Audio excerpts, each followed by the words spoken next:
From the depths of the ocean of Rapture City to the high-flying city of Columbia, BioShock has taken us on a very memorable journey. A journey that will be talked about by many for years to come.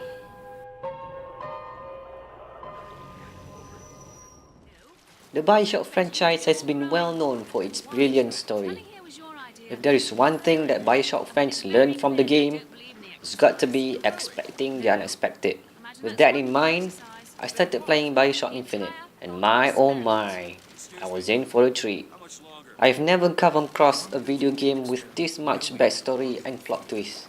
You start off as a troubled ex-Pinkerton agent, Booker DeWitt, who seeks to pay out his gambling debt by retrieving a girl named Elizabeth. Somehow, you arrive at Columbia, an American floating city set at the turn of the 20th century. This is where the architecture, the citizens, as well as the political and social structures come together to paint an amazing backdrop to the story. One word of advice: explore each and every corner of the city. You'll be amazed by the amount of detail that has been put into the game. As you make your way into the city, you will learn more about the history behind the city, the people, and the situation. Just like in the previous BioShock, the story is aided by audio logs called voxophones scattered around the city. Without the sinner, what need is there for a redeemer? But the main talking point about BioShock Infinite is how the game manages to tie everything in the story brilliantly, including the racial issues, patriotism, the protagonist's plight, and the mysterious Elizabeth. It's like being in a movie, only better, because you're involved in making the movie. Some have even called BioShock Infinite a work of art, and that says a lot about a video game. Gameplay-wise, Irrational Games have made some new additions to the combat mechanics.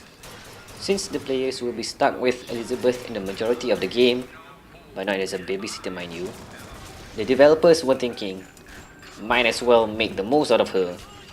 Elizabeth has the ability to open up alternate worlds accessible to tests.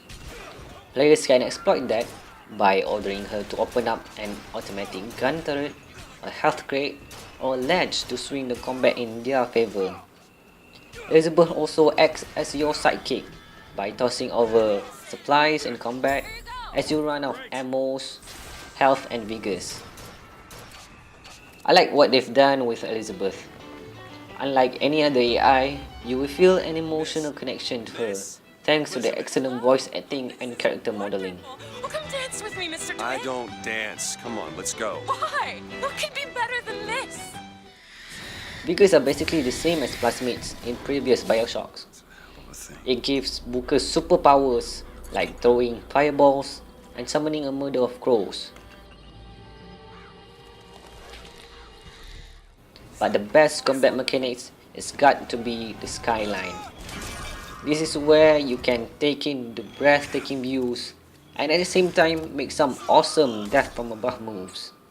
The only problem I have about the game is that you only can equip 2 weapons at a time. So you better find your best weapons and upgrade them wisely. Throughout the game, I was trying very hard to prepare myself for the plot twist.